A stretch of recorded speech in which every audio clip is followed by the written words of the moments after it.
নারীদের জন্য জান্নাতে যাওয়া পুরুষের চেয়ে আল্লাহ পাক সহজ করে দিয়েছেন, বলেন সুবহানাল্লাহ। নারীদের জন্য জান্নাতে যাওয়া সহজ না কঠিন? সহজ, পুরুষের চেয়ে সহজ। রাসূল বলছেন, কোন নারী যদি 4টা কাজ সঠিকভাবে পালন করতে পারে, যেই নারী 4টা কাজ করবে, আল্লাহ রাসূল বলেন কিয়ামতের ময়দানে ওই নারীর জন্য আল্লাহ পাক জান্নাতের সমস্ত দরজা খুলে দিবে। ওই নারীর জন্য আল্লাহ পাক জান্নাতের সমস্ত দরজা খুলে দিবেন। যেই দরজা দিয়ে ইচ্ছা ওই নারী জান্নাতে প্রবেশ করতে পারবে। যদি কোনো নারী দুনিয়াতে 4টা কাজ সঠিকভাবে আদায় করে। কয়টা কাজ? 4টি কাজ সঠিকভাবে আদায় করলে জান্নাতের যেই দরজা দিয়ে ইচ্ছা ওই দরজা দিয়েই প্রবেশ করতে পারবে। সুবহানাল্লাহ। 4টা কাজ নারীকে আদায় করতে হবে। 1 নাম্বার কাজ হলো, আল্লাহ রাসূল বলছেন, ইজা সাল্লাত আল মারআতু খামসাহা, নারীকে নামাজ আদায় করতে হবে। দৈনিক 5 ওয়াক্ত নামাজ নারীকে সঠিকভাবে আদায় করতে হবে। কারণ নামাজের মতো অন্য কোনো ইবাদত নাই যে ইবাদতের মাধ্যমে আল্লাহ পাক রব্বুল আলামিনের কাছাকাছি বান্দা যেতে পারে। নামাজের মতো এমন কোনো মূল্যবান আর আমল নাই, যার জন্য আমার আল্লাহ পাক রব্বুল আলামিন সব ইবাদতগুলো দুনিয়াতে আল্লাহ জিবরাইলের মাধ্যমে পাঠিয়ে দিয়েছেন। কিন্তু নামাজের গুরুত্ব, নামাজের তাৎপর্য আল্লাহর কাছে এত বেশি, নামাজকে আল্লাহ জিবরাইলের মাধ্যমে পৃথিবীতে পাঠান নাই। আমার আল্লাহ পাক রব্বুল আলামিন নামাজকে জিবরাইলের মাধ্যমে পৃথিবীতে পাঠান নাই, তার হাবিবকে আরশে আজিমে ডেকে নিয়ে গিয়ে আল্লাহ পাক মেরাজের মাধ্যমে নামাজ উপহার দিয়েছে। আল্লাহ পাক নামাজের এত গুরুত্ব দিয়েছেন, সব ইবাদতগুলো আল্লাহ জিবরাইলের মাধ্যমে পাঠালেন, কিন্তু নামাজ জিবরাইলের মাধ্যমে পাঠালেন না। আমার আল্লাহ পাক রব্বুল আলামিন হাবিবকে নিজে ডেকে নিয়ে গিয়ে মেহমানদারি করায় আল্লাহ নামাজ উপহার দিয়েছে। আবার রাসূল মেরাজ থেকে ফিরে আসবেন দুনিয়াতে। হঠাৎ রাসূলের মনটা খারাপ, রাসূলের 2 চোখের কোণায় পানি। আমার আল্লাহ পাক রব্বুল আলামিন ডাক দিয়ে বললেন, ইয়া রাসূলুল্লাহ, ইয়া হাবিবাল্লাহ, 27 বছর ধরে আপনার সঙ্গে গল্প করলাম, জান্নাতি খাবার আপনাকে পরিবেশন করলাম, জিবরাইলের সঙ্গে দুনিয়াতে ফিরে যাবেন, হঠাৎ কেন মনটা খারাপ? হঠাৎ কেন আপনার চোখের কোণায় পানি? এখন তো আপনার খুশির সময়। রাসূল ডাক দিয়ে বলে, রব্বুল আলামিন 27 বছর ধরে আপনার সঙ্গে গল্প করলাম, জান্নাতি খাবার খেলাম, এই মুহূর্তে জিবরাইলের সঙ্গে দুনিয়াতে ফিরে যাব, আর হঠাৎ করে আমার মনে পড়ে গেল আমার গুনাহগার উম্মতের কথা। কিয়ামত পর্যন্ত আমার কত উম্মত আসবে? আমি রাসূল আপনার সঙ্গে সাক্ষাৎ করলাম, আর আমার উম্মত কিয়ামত পর্যন্ত দুনিয়াতে থাকবে। আমার উম্মতকে আপনার সঙ্গে সাক্ষাৎ করতে পারবে না। আমার উম্মত আপনার সঙ্গে কিভাবে দেখা করবে, কিভাবে আপনার সঙ্গে সাক্ষাৎ করবে? আজকে যদি আমাকে একটু না বলে দেন, আমি রাসূল আজকে দুনিয়ায় ফিরে যাব না। আমার আল্লাহ পাক বললেন, ইয়া রাসূলুল্লাহ, আমি আল্লাহ আপনাকে এই মুহূর্তে কথা দিলাম, আপনার সঙ্গে যেইভাবে আমি দেখা করলাম মেরাজের মাধ্যমে, আপনার উম্মতের সঙ্গেও আমি আল্লাহ দেখা করব মেরাজের মাধ্যমে। আসসালাতু মিরাজুল মুমিনিন আর আপনার উম্মতের জন্য মেরাজকে জানো। আপনার সঙ্গে যেমন আমি দেখা করলাম নামাজের মেরাজের মাধ্যমে, আপনার উম্মতের সঙ্গেও আমি আল্লাহ দেখা করব মেরাজের মাধ্যমে। আর আপনার উম্মতের জন্য মেরাজ হলো, আর আপনার উম্মতের জন্য মেরাজ হলো নামাজ। মাকুন সুসুতি নামাজে পাঞ্জে গানা, ফাওয়াইলুল লিল মুসাল্লিন আল্লাযিনা মুমিনারা এই নামাজে ইমদাদে দা ইস্তাইনু আয়াতে কুরআন খাম আয়াতে কদ আফলাহার আয়াদিকুন গাউরকুম দর মানে আজদিল সাদিকুন। সুবহানাল্লাহ বলেন। তাহলে নারীদের জন্য এক নাম্বার কাজ হলো কি? সালাত। 5 ওয়াক্ত সালাত যেই নারী সঠিকভাবে আদায় করবে ওই নারীকে আল্লাহ বিনা হিসাবে জান্নাত দিবেন। সুবহানাল্লাহ। তাহলে যেই পরিবারে নারীটা নামাজ পড়ে না, যেই পরিবারে নারী সঠিকভাবে নামাজ পড়ে না, 5 ওয়াক্ত নামাজ পড়ে না, এর জন্য আল্লাহ পাক কিয়ামতের ময়দানে ওই পুরুষকে আল্লাহর কাঠগড়ায় তুলবেন, ঠিক কি না? এই জন্য প্রিয় উপস্থিতি, যাদের বাড়িতে আমাদের মায়ের আম্মা জানেরা নামাজ আদায় করে না, নামাজ পড়তে বাধ্য করতে হবে, ঠিক কি না? ঠিক কি না? জোরে কোন। নামাজ পড়তে বাধ্য করতে হবে, কারণ এর জন্য জবাবদিহি আপনাকেই করতে হবে। আবার অনেক পুরুষ আছে হতভাগা, নারী যদি, কথা বলেন না আপনারা, নারী যদি কাজ বাদ দিয়ে যদি নামাজে যায়, সেই নারীর সাথে রাগারাগি করা হয়, ঠিক কি না? রাগারাগি করে, তো এটা হচ্ছে হতভাগা। বরং আপনি কি করবেন? কাজ আছে, নামাজের আজান হয়ে গেছে, বলবে কাজ রাখো, আগে নামাজ পড়ে আসো। সুবহানাল্লাহ বলেন। এইরকম মন মানসিকতা, মেন্টালিটি রাখতে হবে, কারণ কিয়ামতের দিন সর্বপ্রথম নামাজের হিসাব হবে। আউয়ালু মা ইউহাসাবু বিহিল আবদু ইয়াউমাল কিয়ামাতি মিন আমালিহিস সালাত। সুবহানাল্লাহ বলেন।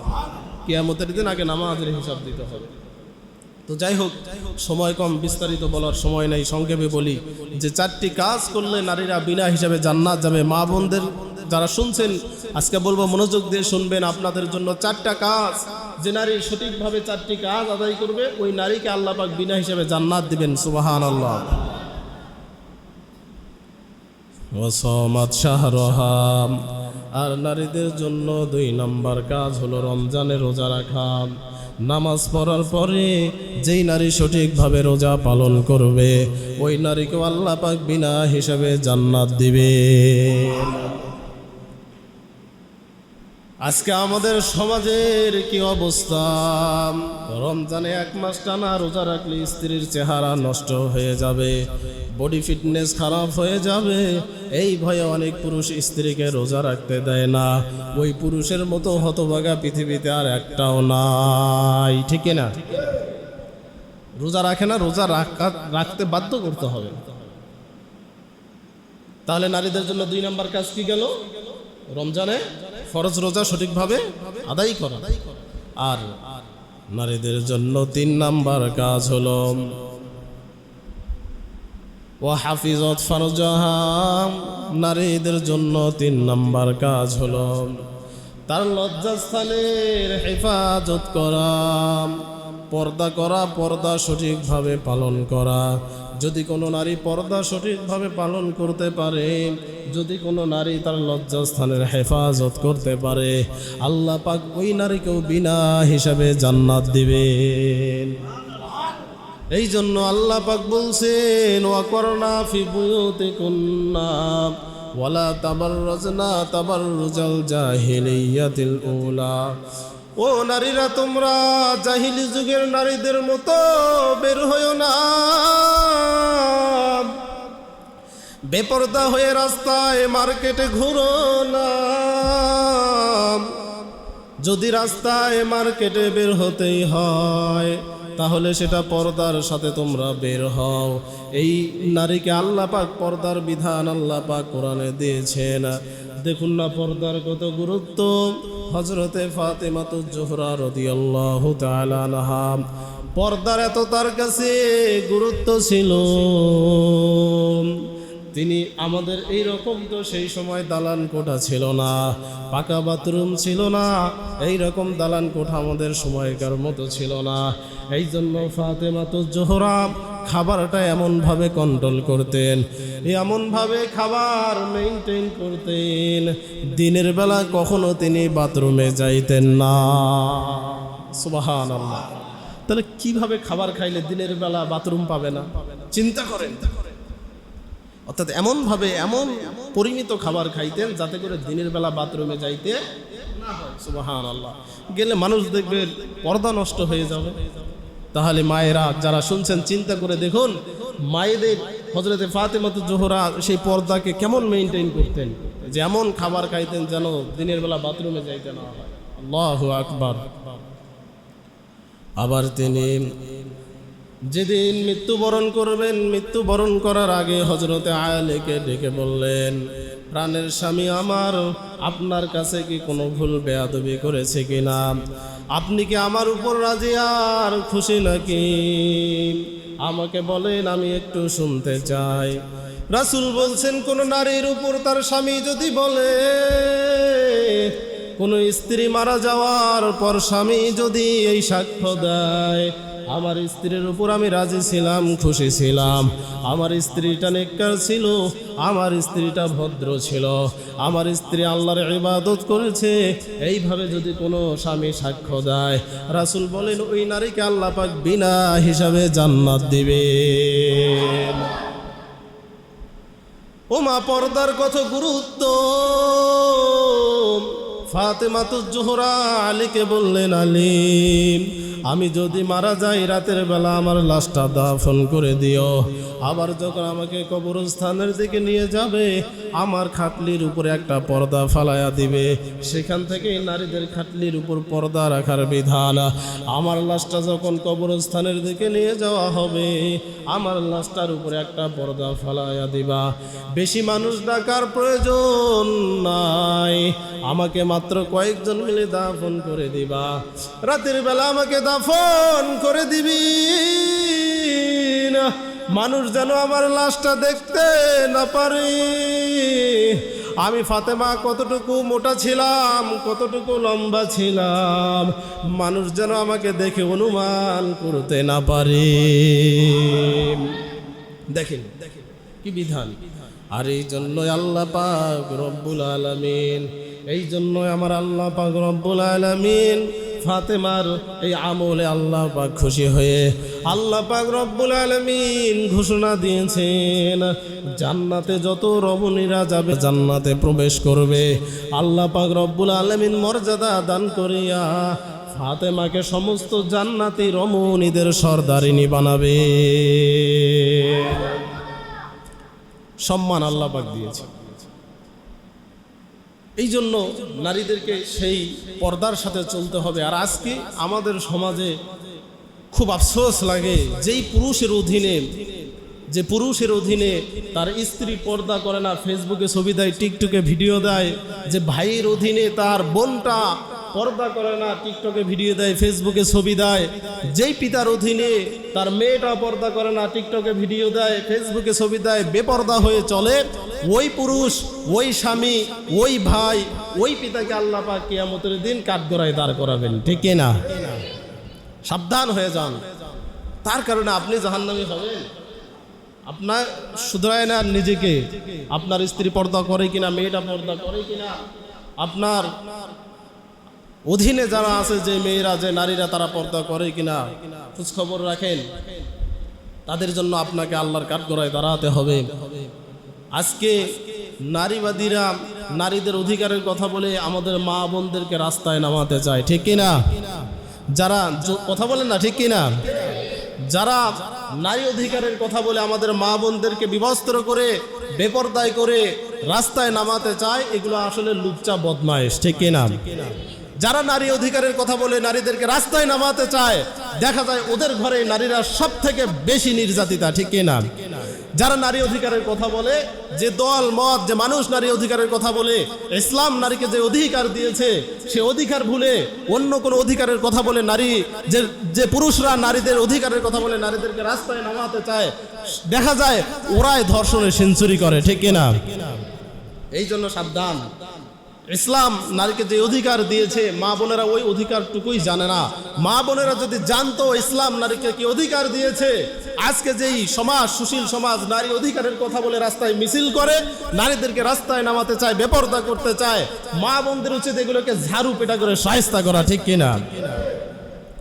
নারীর অধিকার আল্লাহ পাক দিয়েছেন। এক সময় মক্কা সেই জাহিলি জামানায় নারীদেরকে জীবিত কবর দেওয়া হতো, ঠিক কিনা?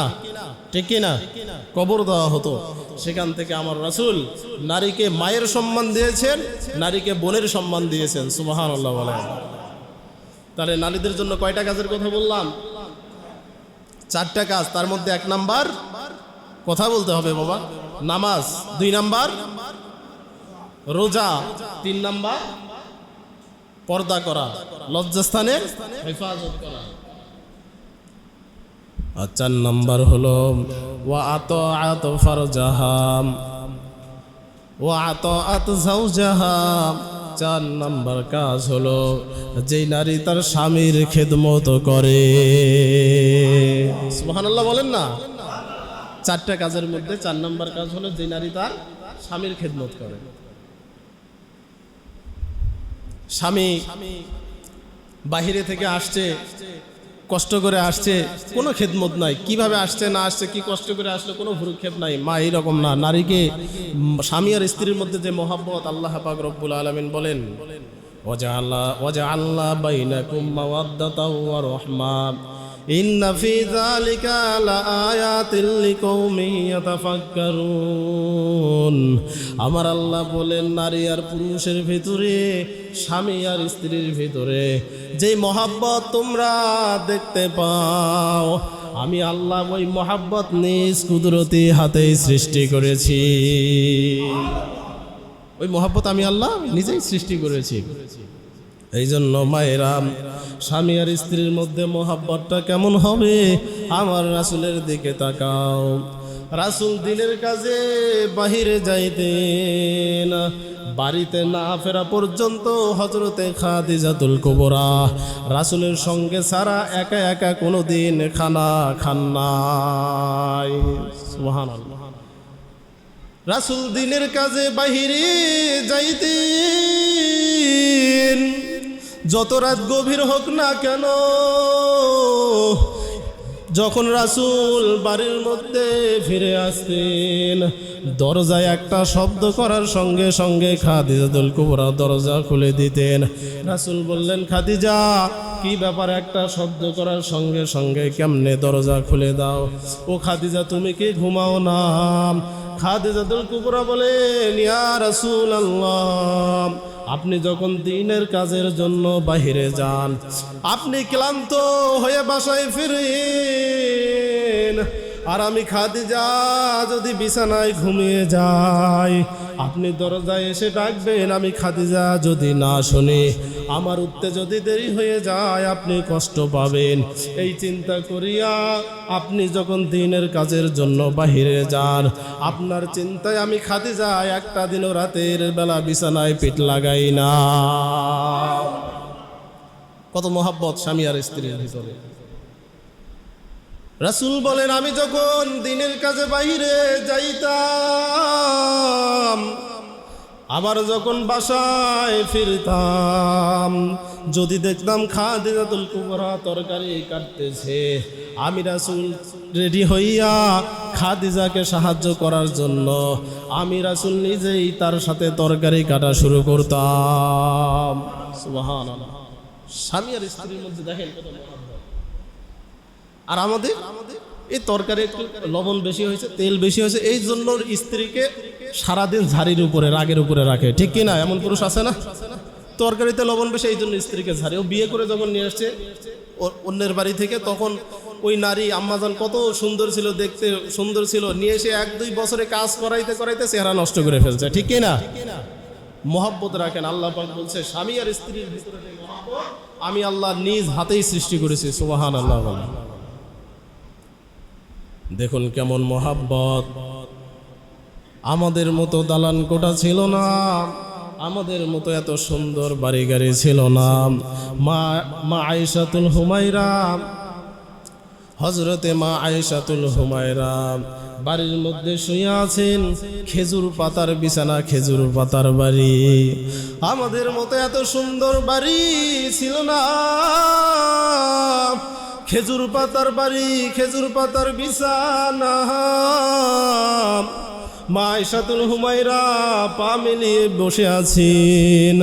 আল্লাহ রাসূল তার মাথাটা আয়েশার উরুর উপরে দিয়ে শুয়ে আছেন। মা আয়েশার সঙ্গে গল্প করছেন। গল্পের এক পর্যায়ে বললেন, আয়েশা, ও আয়েশা, তোমাকে একটা কথা বলতে চাই। আয়েশাতুল হুমায়রা বললেন, কি কথা? বলেন না ইয়া রাসূলুল্লাহ, ইয়া হাবিবাল্লাহ। আল্লাহ রাসূল বললেন, আয়েশা বলো না, আমার মৃত্যুর পর আমার কবরটা কোথায় হবে? তুমি কি বলতে পারো নাকি? আয়েশাতুল হুমায়রা বললেন, ইয়া রাসূলুল্লাহ, আমার আর বোঝার বাকি নাই। আপনার প্রথমা স্ত্রী হযরতে খাদিজাতুল কুবরা, যেই বুড়ি মহিলাটা অনেক দিন আগে মৃত্যুবরণ করেছে, এখন ওই বুড়ি মহিলার কথা আপনি ভুলতে পারেন না। এখনো খাদিজার জন্য আপনি রাতের বেলা কাঁদিন। আমার আর বুঝতে বাকি নাই, আপনার প্রথমা স্ত্রী হযরতে খাদিজা। আমার মনে হয় আপনার মৃত্যুর পর আপনি খাদিজার কবরের পাশে ঘুমাবেন। বলেন আমি ঠিক বলেছি কিনা? রাসূলুল্লাহ বললেন, আয়েশা, আমার মৃত্যুর পরে ওই জান্নাতুল বাকি খাদিজার কবরস্থানে ঘুমাবো, খাদিজার কবরের পাশে ঘুমাবো, এখনো আমি ওই সিদ্ধান্ত নেই নাই। আয়েশাতুল হুমায়রা বললেন, ইয়া রাসূলুল্লাহ, তাহলে আর একটা জায়গার নাম বলি। ওই জায়গাটা হলো আবওয়া প্রান্তর। আপনার জন্মের আগেই বাবাকে আপনি হারিয়েছেন, আবার জন্মের পরে বাবার কবর দেখতে যাইয়া মাকে হারিয়ে আপনি চিরয়তীম হয়ে গিয়েছেন। ওই আপনার পিতামাতা শুয়ে আছে আবওয়া প্রান্তরে। আমার মনে হয় আপনার মৃত্যুর পরে বাবা মার কবরের পাশে আপনি ঘুমাবেন। রাসূল বললেন, আয়েশা, বাবা মার কবরের পাশে ঘুমাবো, এই সিদ্ধান্ত এখনো আমি নেই নাই। আয়েশাতুল হুমায়রা বললেন, ইয়া রাসূলুল্লাহ, তাহলে আর একটা জায়গা আছে, ওই যে জান্নাতুল বাকি, যেই কবরস্থান আপনি নিজ হাতেই বানিয়েছেন, যেই কবরস্থান আপনি নিজ হাতেই তৈরি করেছেন, যেই জান্নাতুল বাকি, এমন দামি কবরস্থান যেখানে অনেক সাহাবীরা ঘুমিয়ে আছেন। আল্লাহ রাসূলের হাতে করা ওই কবরস্থানে আল্লাহ রাসূলের প্রিয় 10,000 সাহাবীর কবর আছে। সুবহানাল্লাহ। রাসূলের তৈরি করা সেই কবরস্থানে রাসূলের 10,000 মহব্বতের সাহাবীর কবর আছে। সুবহানাল্লাহ।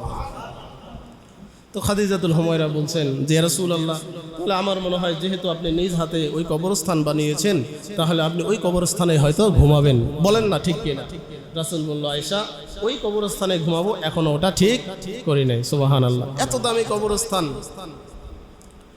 জান্নাতুল বাকি, এমন দামি কবরস্থান, যেই কবরস্থানে ঘুমিয়ে আছেন রাসূলের কলিজার টুকরা কন্যা, যিনি হবেন জান্নাতের রমণীদের সরদারিনী, যাকে আমার আল্লাহ পাক দুনিয়াতে সালাম দিয়েছেন, সেই হযরতে ফাতেমাতুজ জোহরা, তিনি ঘুমিয়ে আছেন ওই জান্নাতুল বাকিতে।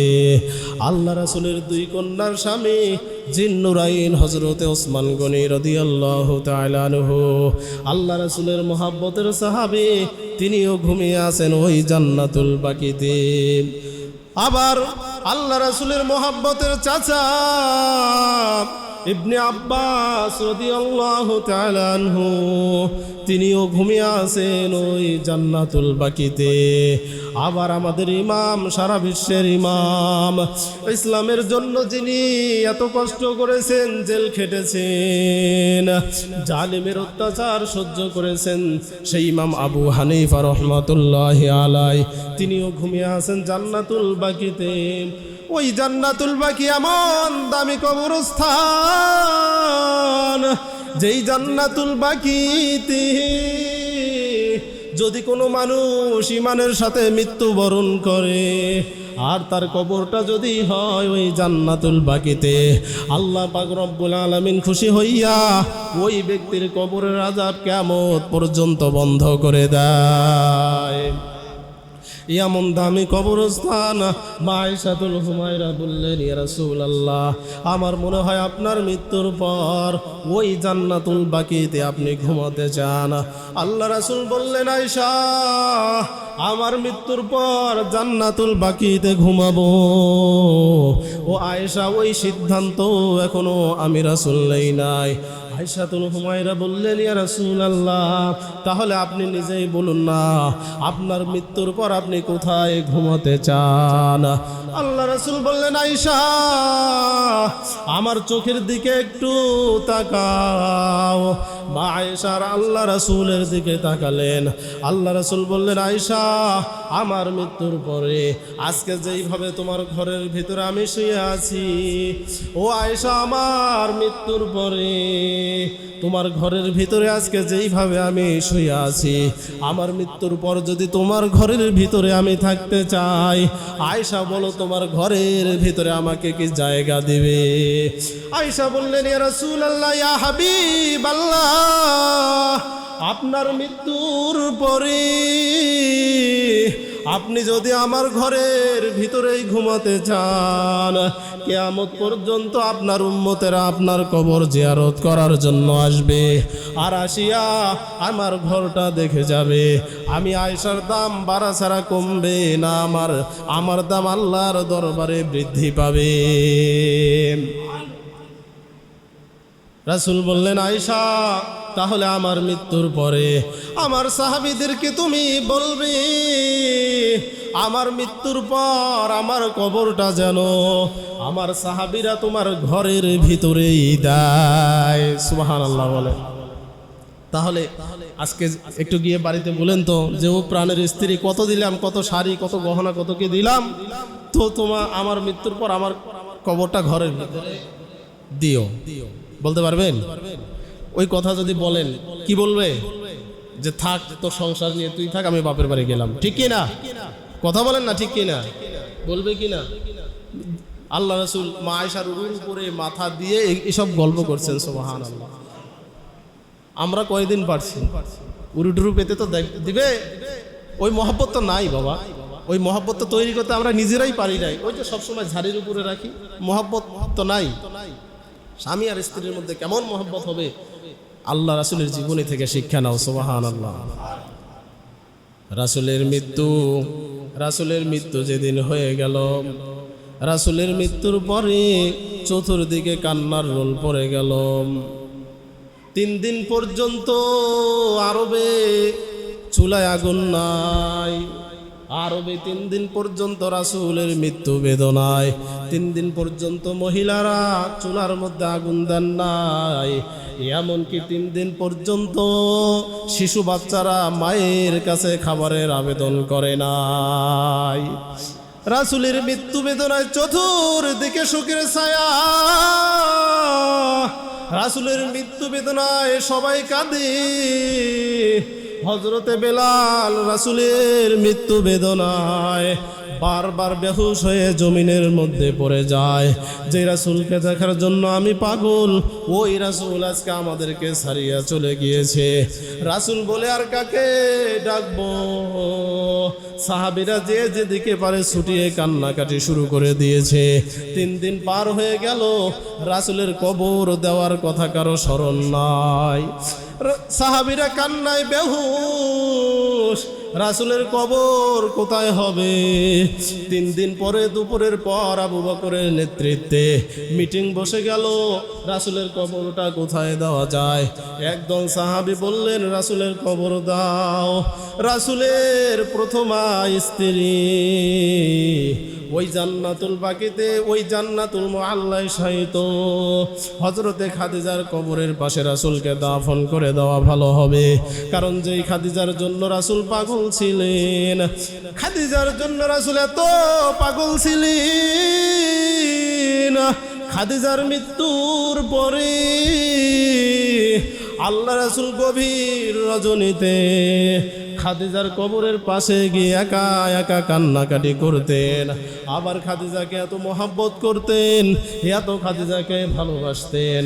খাদিজার মৃত্যুর পরে আল্লাহ রাসূলকে যদি সাহাবীরা কোনো গোস্ত হাদিয়া দিত, আল্লাহ রাসূল অর্ধেক গোস্ত নিজে খাইতেন আর অর্ধেক গোস্ত হাতে করিয়া নিয়া আরবের অলিতে গলিতে ঘুরে বেড়াতেন। খাদিজার যদি কোনো বান্ধবী পাওয়া যেত, ওই বান্ধবীকে গোস্তগুলো হাদিয়া দিতেন। ওই খাদিজার কবরের পাশে রাসূলকে দাফন করে দাও, খাদিজার কবরের পাশে রাসূলের কবর দাও।